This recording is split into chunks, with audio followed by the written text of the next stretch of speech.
She sat in that cold interview room for 3 hours before she finally spoke. Her hands trembled as she clutched a tissue she'd twisted into pieces. The detective across from her leaned forward, his voice gentle, patient, waiting. And when Priscilla finally opened her mouth, the words that came out silenced everyone in that room. She told them about the home she lived in, the people she called family, and the horror that happened behind closed doors. For years, she carried a secret so unbearable that even now, hearing it makes your stomach turn. A secret born inside the very home she was meant to feel safe in.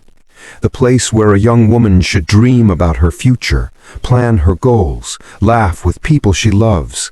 Instead, Priscilla learned to lock her bedroom door at night, to avoid eye contact at the dinner table, to become invisible in her own house. And the worst part? The people who should have protected her were the ones she needed protection from. If you think no family could ever do this, if you believe a mother would always choose her child, you'll want to stay till the end. Because Priscilla's story will shatter everything you thought you knew about family, about trust, about silence. Share this story because someone out there needs to hear it. Someone out there is living it right now. Before we go any further, let us know in the comments where you're watching from. We'd love to hear from you. And if you're new here, click on the subscribe button so you never miss any of our upcoming videos. Now, let me take you back to where it all began. Back to when Priscilla was just a 24-year-old woman trying to build a life for herself, trying to figure out who she was, unaware that the nightmare was already unfolding around her. Priscilla grew up like most kids, nothing unusual, nothing that would make you think her life would turn into what it became. She was smart, the kind of girl who made decent grades without trying too hard, who had a small circle of close friends, who loved reading and listening to music in her room. Her real father left when she was 9 years old. She barely remembered him, just fragments, the smell of his cologne, the sound of his laugh. After he left, it was just Priscilla and her mother Linda for a few years. They were close back then. Linda worked 2 jobs to keep them afloat, and Priscilla learned early how to take care of herself, how to cook simple meals, how to do laundry, how to be independent. When Priscilla was 14, Linda met Thomas. He seemed nice enough at first, polite, well-dressed, always smiling. He worked in sales, made good money, and within a year he moved into their small apartment. Within a year, they were married. Priscilla didn't mind at first. Thomas brought stability. Her mother seemed happier, less stressed about bills. He had a son from a previous relationship, a boy named Ethan, who was 12 when they all moved into a bigger house together, a 3-bedroom place in a quiet neighborhood with good schools. For the first couple of years, everything seemed normal. Thomas provided for the family, Linda quit one of her jobs, Priscilla focused on finishing high school, then enrolled in community college, studying business administration. She worked part-time at a bookstore to save money, dreaming of transferring to a 4-year university one day. But somewhere around the time Priscilla turned 19, things started to shift. It was subtle at first, so subtle she couldn't even name it. Thomas began making comments about her appearance, how she dressed, how she wore her hair. At first, Priscilla thought he was just being fatherly, protective, but the comments felt off, too personal, too lingering. He'd watch her walk through the living room, his eyes following her in a way that made her skin crawl. He'd stand too close when they talked, invade her personal space, touch her shoulder or her back when there was no reason to. Priscilla tried to brush it off. She told herself she was overreacting, being paranoid, but the feeling wouldn't go away. She started avoiding him, staying in her room more, taking extra shifts at work, spending time at friends' houses. When she had to be home, she made sure she was never alone with him. She'd wait until her mother was around, or Ethan, anyone. The tension in the house grew thick, suffocating. Priscilla stopped talking as much at dinner. She stopped making eye contact. She became a ghost in her own home, drifting through hallways, locking her door at night, checking it twice, 3 times before she could even think about sleeping. And her mother, Linda, noticed the change, but she didn't ask the right questions. She chalked it up to Priscilla being moody, stressed about school, going through something. Whenever Priscilla tried to hint that something felt wrong, Linda would wave it off. She'd say things like, "Thomas is just trying to be a good father figure," or, "You're too sensitive, honey. He doesn't mean anything by it." The dismissals hurt more than the discomfort itself. By the time Priscilla turned 22, she'd learned to live in a constant state of vigilance. She planned her days around avoiding Thomas. She knew his work schedule, knew when he'd be home, knew which rooms to avoid and when. Ethan, now 17, had grown distant too, sullen and angry, always locked in his room playing video games or out with friends. Priscilla didn't think much about it. Teenagers were moody. That's what everyone said. But sometimes, late at night, she'd hear Ethan and Thomas arguing through the walls, muffled voices rising and falling, doors slamming. She never knew what they fought about, and she never asked. She had enough to worry about. The worst part was the isolation. Priscilla couldn't talk to anyone about what she felt. How do you explain a feeling? How do you tell someone that your stepfather makes you uncomfortable without sounding dramatic or ungrateful? He'd never touched her inappropriately, never said anything overtly wrong. It was all subtext, all implication, all in the way he looked at her, the way he lingered, the way he made her feel small and trapped. So Priscilla stayed silent. And then one night in late September, everything changed. Priscilla came home from her evening shift at the bookstore around 9:30. The house was quiet. Her mother's car wasn't in the driveway. Linda was working a late shift at the hospital where she'd taken a job as an administrative assistant. Ethan's car was gone too. He was probably out with friends. That left Thomas. Priscilla's heart sank. She thought about getting back in her car and driving somewhere, anywhere, just to kill time until someone else came home. But she was exhausted, bone tired, and she had an exam the next morning. She needed to study. She needed to sleep. So she unlocked the front door and stepped inside. The living room was dark except for the glow of the television. Thomas was on the couch, a beer in his hand, watching some action movie. He turned his head when she walked in, smiled, that slow, unnerving smile. "Hey, Priscilla," he said, his voice too casual, too friendly. "Long day?" She nodded, barely looking at him. "Yeah, I've got studying to do. Good night." She turned toward the hallway, toward the safety of her room. "Hold on," Thomas said. She froze. "Come sit for a minute. We never talk anymore." Priscilla's pulse quickened. Every instinct screamed at her to keep walking, to ignore him, to lock herself away. But she also knew that refusing him, making it obvious she was avoiding him, could make things worse. She learned that over the years. So she hesitated, just for a second, and that second was enough. Thomas patted the couch beside him. "Just for a minute," he said again. "Your mom's always working, Ethan's never around. Feels like we're strangers in our own house." Priscilla swallowed hard.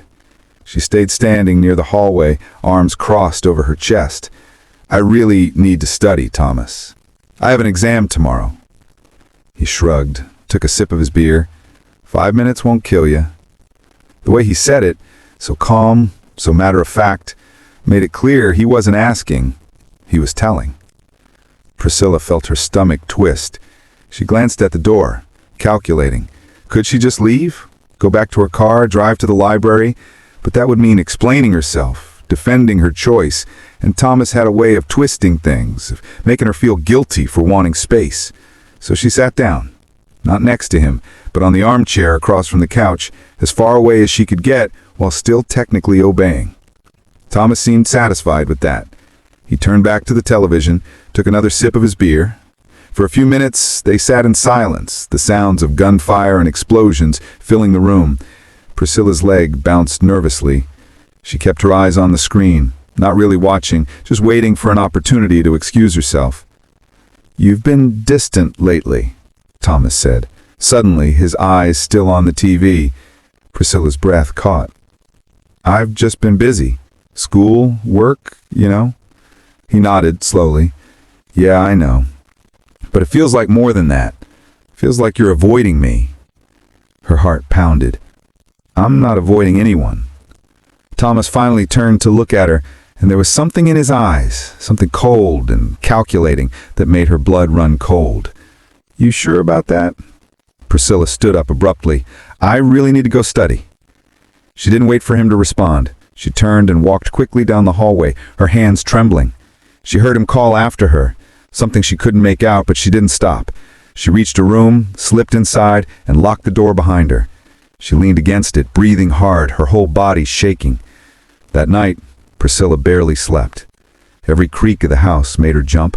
Every sound outside her door made her heart race. She kept the light on, kept her phone next to her pillow, ready to call someone, anyone, if she needed to. But who would she call? Her mother wouldn't believe her. Her friends wouldn't understand. And what would she even say? My stepfather makes me uncomfortable? That wasn't enough. That wasn't proof. That wasn't anything. The next morning, she left for her exam before anyone else woke up. She spent the whole day on campus, in the library, in coffee shops, anywhere but home. For the next few weeks, Priscilla did everything she could to avoid being alone with Thomas again. She coordinated her schedule with her mother's, made sure she was never home when Limba wasn't.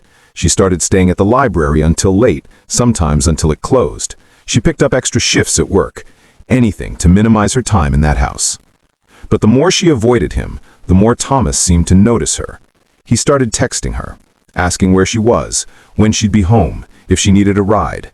At first, the texts seemed harmless, almost fatherly, but they came too often, at odd hours, and the tone felt off. One night, around 11, Priscilla's phone buzzed while she was studying at the library. It was Thomas. "Where are you?" She hesitated, then typed back, "Library, studying." His response came quickly. "It's late. I'll come pick you up." Priscilla's chest tightened. "I'm okay. I'll drive myself home soon." 3 dots appeared, then disappeared, then appeared again. Finally, he sent, "I'm already on my way." Panic surged through her. She grabbed her things and left the library immediately, practically running to her car. She drove home as fast as she could, praying she'd get there before Thomas left. When she pulled into the driveway, his truck was still there. She exhaled, relieved. She hurried inside, barely acknowledging him as he stood by the door with his keys in hand. "You didn't have to rush," he said, his voice calm but his eyes sharp. "I said I'd pick you up." "I had my car," Priscilla said, brushing past him. "Didn't make sense for you to drive out." Thomas watched her for a long moment, then shrugged. "Suit yourself." But Priscilla could feel his gaze on her back as she walked down the hallway. She could feel the weight of it, the possessiveness, the control. She locked her door and sat on her bed, her heart racing. Something was building. She could feel it in the air, in the tension that filled every room of that house. Something was coming, and she didn't know how to stop it. A few days later, Priscilla's best friend, a girl named Casey, noticed something was wrong. They were having lunch together on campus, and Casey kept glancing at Priscilla with concern. "You okay?" Casey asked. "You seem off lately." Priscilla stirred her coffee, not meeting her friend's eyes. "I'm fine, just tired." Casey wasn't convinced. "You're always tired. You're always stressed. When's the last time you actually relaxed?" Priscilla tried to laugh it off. "I don't know. Life's just a lot right now." Casey leaned forward, her voice gentle. "Is it your stepdad?" Priscilla's head snapped up. "What?" Casey hesitated. You never talk about him. And whenever you mention going home, you look like you'd rather be anywhere else." Priscilla's throat tightened. She wanted to tell Casey everything, wanted to pour out all the fear and discomfort and confusion she'd been carrying for years. But the words wouldn't come. How do you explain a feeling? How do you make someone understand when you don't even fully understand it yourself? Before we dive deeper, I'd like to take a moment to speak from the heart. Creating these stories isn't as easy as it might look. It takes time, deep research, and real resources to find true cases like this, stories that need to be told but are often buried or ignored. We pay for research tools, archive access, and editing software to bring these true stories to you with the sensitivity they deserve. Sometimes we go a week or more without posting, not because we've run out of cases, but because we're trying to manage the little we have to keep this work going. So if you believe in what we're doing, if you think shining light on hidden abuse stories is worth supporting, you can send us a small gift or show love in any way you can. Every little bit helps us keep raising awareness, one story at a time. Priscilla finally shook her head. It's nothing, really. I'm just being paranoid. But Casey didn't look convinced. If something's wrong, you can tell me. You know that, right? Priscilla nodded, forcing a smile. I know, but I'm okay. I promise. It was another lie, and with every lie she told, the secret grew heavier. That same week, something shifted in Ethan. He'd always been withdrawn, but lately he seemed angrier, more volatile. Priscilla heard him and Thomas arguing more frequently, the fights escalating into shouting matches. One night, she heard something crash, glass shattering. Her mother rushed out of the bedroom, ran down the hallway. What's going on? Linda's voice was sharp, panicked. Priscilla heard Thomas's voice, calm and cold. He's out of control. Broke a picture frame. I was just trying to talk to him. Ethan's voice was raw, desperate. You're a liar. You're a fucking liar. Priscilla's blood went cold. She stayed in her room, door locked, listening. Linda tried to mediate, to calm Ethan down, but he stormed out of the house, slamming the door so hard the walls shook. The house fell silent. Priscilla sat on her bed, her mind racing. What was Ethan talking about? What was Thomas lying about? She thought about going out there, asking questions, but fear kept her frozen. The next morning, Ethan was gone. He'd packed a bag and left sometime during the night. Linda was frantic, calling his phone over and over, but he didn't answer. Thomas sat at the kitchen table, drinking coffee, looking unbothered. He'll come back, he said casually. He just needs to cool off. But Ethan didn't come back. Not that day, not the next. A week went by, then 2. Linda filed a missing persons report, but the police said Ethan was 17, almost an adult, and there was no sign of foul play. He'd left on his own. There was nothing they could do. Priscilla watched her mother fall apart. Linda cried every night, blamed herself, wondered what she'd done wrong. Thomas comforted her, held her, whispered reassurances. And Priscilla felt a creeping dread settle over her. Because deep down, she knew. She knew why Ethan left. She knew what he'd been trying to say. And the worst part? She was next. It wasn't until one night in late October that everything Priscilla feared became real, and her world shattered in silence. It was a Thursday night. Priscilla remembered that detail because she turned in a major paper that afternoon and felt a small sense of accomplishment, a rare moment of relief. She came home around 8:30, later than usual. The house was quiet. Her mother's car was gone. Linda had mentioned something that morning about working a double shift, covering for a coworker. Priscilla's stomach sunk when she realized Thomas would be home alone. She stood in the driveway for a long moment, debating whether to leave again, to go somewhere, anywhere. But exhaustion won. She was so tired of running, so tired of avoiding him. She told herself it would be fine. She'd go straight to her room, lock the door, put on headphones and disappear into her own world. She unlocked the front door and stepped inside. The living room was dim, the only light coming from a lamp in the corner. Thomas was sitting on the couch, but he wasn't watching TV this time. He was just sitting there, hands folded in his lap, waiting. Priscilla froze. "Hey," Thomas said, his voice soft, too soft. "We need to talk." Priscilla's heart started to pound. "About what?" Thomas stood up slowly, took a step toward her. "About you. About us. About why you've been avoiding me." She backed toward the door. "I haven't been avoiding you. I've just been busy." He shook his head, a sad smile on his face. "Don't lie to me, Priscilla. I know when someone's lying." Her hand found the doorknob behind her, gripped it tightly. "I need to go." Thomas's expression darkened. "No, you don't. You need to stop running and talk to me like an adult." Priscilla's mind raced. She could leave. She could run to her car, drive away, call someone. But her keys were in her bag, and her bag was slung over her shoulder. and her hands were shaking so badly she wasn't sure she could even grip them. Thomas took another step closer.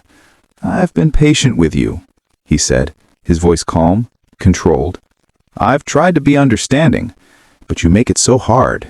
You act like I'm some kind of monster." I don't think that," Priscilla stammered, her voice barely above a whisper. "Yes, you do," Thomas said.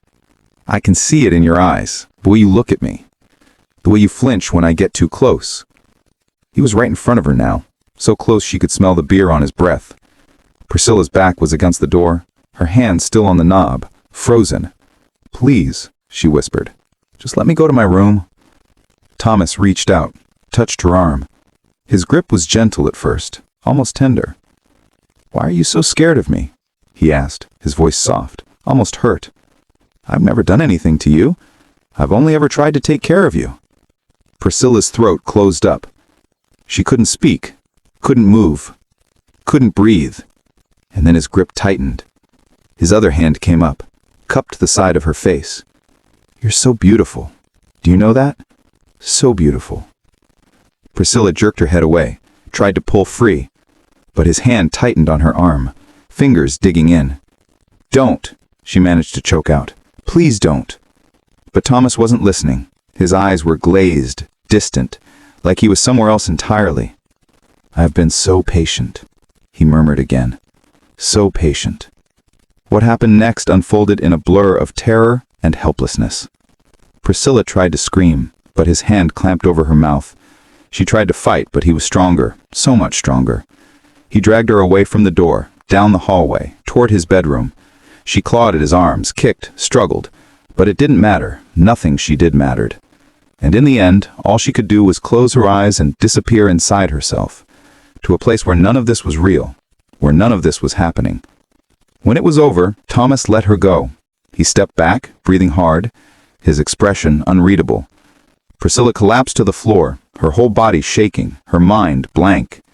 Thomas looked down at her for a long moment, then turned and walked away, back down the hallway, as if nothing had happened. Priscilla didn't know how long she stayed there, crumpled on the floor, unable to move, unable to think. Eventually, she forced herself to stand. Her legs barely supported her. She stumbled to the bathroom, locked the door, turned on the shower, and sat on the floor under the scalding water until it ran cold.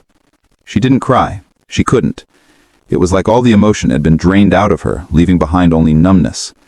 When she finally turned off the water and dried herself, she moved like a robot, mechanical, detached. She went to her room, locked the door, and climbed into bed fully clothed. She stared at the ceiling, her mind empty, her body frozen. Hours passed. She heard her mother come home around 2 a.m, heard Linda's footsteps in the hallway, heard her bedroom door close. Priscilla didn't move, didn't sleep. Just stared. The next morning, Priscilla called in sick to work. She couldn't face anyone, couldn't pretend to be normal. She stayed in her room all day, didn't eat, didn't drink, just lay there, staring at nothing. Her mother knocked on her door around noon. "Priscilla, are you okay? Thomas said you're not feeling well." Priscilla's stomach turned at the mention of his name. "I'm fine," she called out, her voice flat. "Just need to rest." Linda hesitated. "Do you need anything? Medicine? Food?" "No, I'm fine." Her mother's footsteps retreated. Priscilla closed her eyes. For the next few days, Priscilla existed in a fog. She went through the motions, barely present, barely alive. She avoided Thomas, avoided her mother, avoided everyone. She stopped going to class, stopped going to work. Her phone buzzed constantly with messages from Casey, from her boss, from her professors. She ignored them all. Linda started to notice. "What's going on with you?" she asked one evening, her voice laced with concern. "You've been acting strange. Are you depressed? Do you need to see a doctor?" Priscilla wanted to scream. She wanted to tell her mother everything, wanted to shake her and make her see what was happening under their own roof. But the words wouldn't come. Because what if Linda didn't believe her? What if she blamed Priscilla? What if she chose Thomas over her own daughter? Priscilla had seen it before, read about it, heard stories. Mothers who didn't believe, who couldn't accept, who turned their backs. So instead, Priscilla just shook her head. "I'm fine, just tired." 2 weeks after that night, Priscilla made a decision. She couldn't stay in that house anymore. She couldn't breathe there, couldn't think, couldn't survive. She needed to leave. She started looking for apartments, cheap studios, anything she could afford on her part-time salary. She found a tiny place about 20 minutes away, a rundown efficiency in a not great neighborhood, but it was hers. She signed the lease, gave her first and last month's rent, and started packing her things. She didn't tell her mother, didn't tell anyone. She just packed, quietly, methodically, waiting for the right moment. That moment came on a Saturday afternoon. Linda and Thomas had gone to some work event, wouldn't be back until late. Priscilla loaded everything she could fit into her car, 2 trips worth, and left. She didn't leave a note, didn't say goodbye, just locked the door behind her and drove away. Her mother called that night, frantic. "Where are you? What's going on?" Priscilla's voice was calm, detached. "I moved out. I needed my own space." Linda was stunned. "What? Why? What happened?" "Nothing happened. I just need to be on my own for a while." "Priscilla, this doesn't make sense. Did we do something? Did I do something?" Priscilla closed her eyes. "No, Mom, I didn't do anything. I need to do this." Linda tried to argue, tried to convince her to come back, but Priscilla hung up. She turned off her phone and sat in her empty apartment, surrounded by boxes, and finally, for the first time in weeks, she cried. The months that followed were some of the darkest of Priscilla's life. She withdrew completely. She stopped going to school, stopped seeing her friends, stopped answering calls or texts. She worked just enough to pay her bills, then came home and locked herself inside her tiny apartment. She barely ate, barely slept. The nightmares were relentless, vivid, suffocating. She'd wake up gasping, drenched in sweat, her heart pounding, convinced she was back in that house, back in that hallway. The trauma burrowed deep inside her, a constant, gnawing presence that colored everything. She felt dirty, broken, like a part of her had been ripped away and she'd never get it back. Her mother kept calling, kept texting, begging Priscilla to talk to her, to explain what was going on. But Priscilla couldn't. The distance between them grew wider with each unanswered call, until eventually Linda stopped trying. That silence hurt more than anything. It confirmed what Priscilla had feared all along. She was alone. One day, about 4 months after she'd moved out, Priscilla's supervisor at work pulled her aside. Her name was Angela, a kind woman in her 50s who'd always treated Priscilla with patience and warmth. "Hey," Angela said gently, "can we talk for a minute?" Priscilla nodded, her stomach knotting with anxiety. They stepped into the back office, away from the bustle of the store. Angela studied her for a moment, her eyes soft with concern. "I'm worried about you, Priscilla. You've been different, distant, and I've noticed you've lost weight. Are you okay?" Priscilla's throat tightened.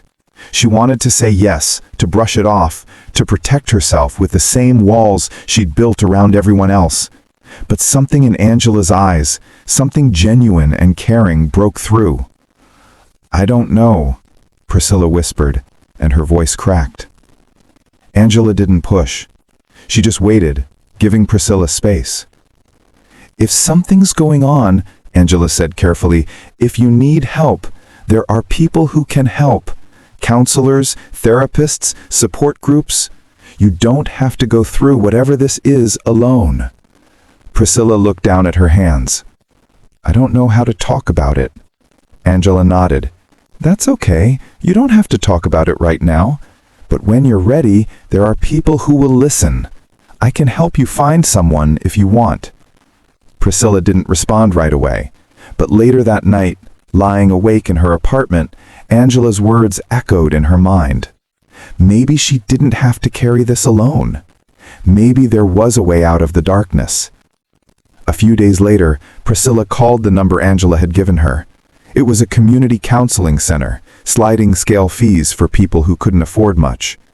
She made an appointment, and the following week, she found herself sitting in a small, quiet office across from a woman named Dr. Patel. Dr. Patel was calm, patient, with kind eyes and a gentle voice. She didn't push, didn't pry, just asked simple questions. "What brought you here today?" Priscilla's hands shook as she tried to find the words. "Something happened to me," she finally said, her voice barely audible. "And I don't know how to deal with it." Dr. Patel nodded. "Can you tell me about it? Only if you're comfortable." Priscilla hesitated. The words felt too big, too heavy, too real. But slowly, haltingly, she began to speak. She told Dr. Patel about Thomas, about the discomfort, the fear, the night everything changed. She told her about moving out, about the nightmares, about the numbness that had swallowed her whole. And as she spoke, something inside her began to crack open. All the pain and shame she'd been holding in, pouring out. Dr. Patel listened without judgment, without interruption. When Priscilla finished, her face was wet with tears, her body trembling. "I'm so sorry that happened to you. What you experienced was a trauma, and it's not your fault. None of it is your fault." Those words, simple as they were, felt like a lifeline. For the first time since that night, Priscilla felt like maybe, just maybe, she wasn't broken beyond repair. Over the next several months, Priscilla continued seeing Dr. Patel. Therapy was hard, brutal at times, forcing her to confront memories and emotions she'd buried deep. But slowly, painfully, she began to heal. Dr. Patel helped her understand that what had happened to her wasn't just uncomfortable or wrong. It was abuse. It was a crime. And she wasn't alone. Dr. Patel introduced Priscilla to a survivor support group, a small gathering of women who met once a week in a church basement. Priscilla was terrified the first time she went, convinced she wouldn't belong, that her story wasn't bad enough, that they'd judge her. But when she walked into that room and heard other women share their stories, stories so similar to her own, she realized she'd found something she'd been missing for so long. She'd found people who understood. One woman, a soft-spoken girl named Maya, who couldn't have been older than 21, shared how her uncle had abused her for years and how her family refused to believe her when she finally told them. Another woman, an older lady named Ruth, talked about surviving decades of abuse from her ex-husband and finally finding the courage to leave. Each story was different, but the pain was the same. The shame was the same. The silence was the same. And sitting in that circle, listening to these women speak their truths, Priscilla felt something shift inside her. She wasn't alone.